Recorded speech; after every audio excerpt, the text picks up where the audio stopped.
Ние, българските социал-демократи, искаме да участваме в управлението на страната и имаме за цел да участваме в управлението на страната за защита правата и достоинството на българските граждани, за социалните интереси на българските граждани и нашата кауза за българите, на българските социал-демократи,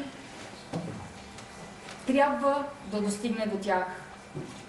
А тя, нашата кауза за българите, за българските социал-демократи, е много земна и човешка.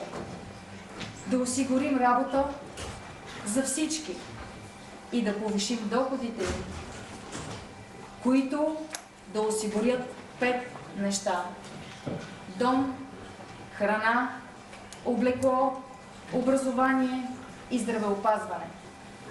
5 неща, които са изключително важни за всички нас и за всички български граждани.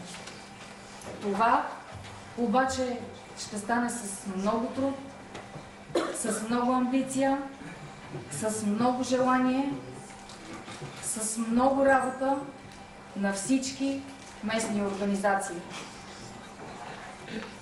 Постоянно провеждане и срещи с хората, които да разберат и да се докоснат до каузата за българите, на българските социал-демократи, до нашата кауза.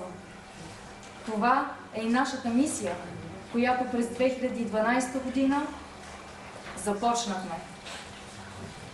Както ви казах, нашата цел е да участваме в управлението на страната, така както преди много години в управлението на България е имало социал-демократи.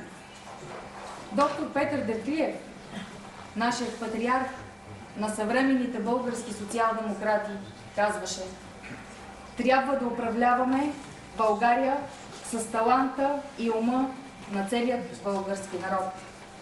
А аз добавям: трябва да осигурим работа на всеки българин.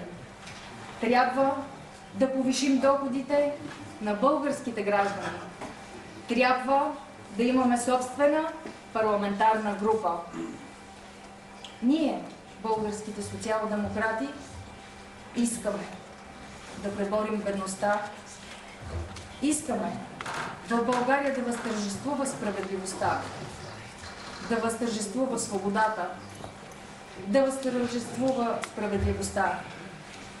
Искаме всеки един български гражданин да има дом, храна, облекло, образование и здравеопазване.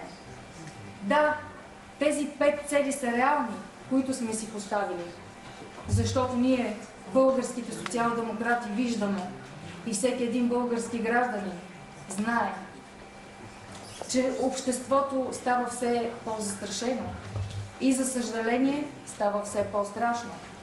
Всеки първи човек вече е болен. Ние живеем в стрес, ние живеем в болест.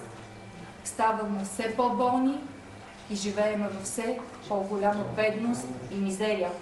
Живеем в страх, живеем в стрес. Не се чувстваме сигурни, нямаме справедливост, да не говорим за солидарност.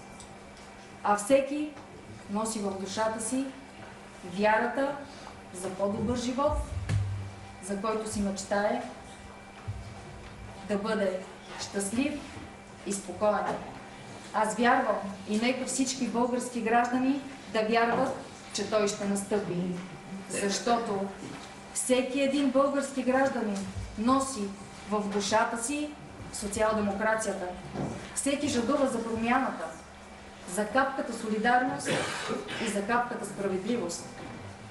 Ние, българските социал-демократи, сме за премахване и на всички привилегии и господство на олигарсите.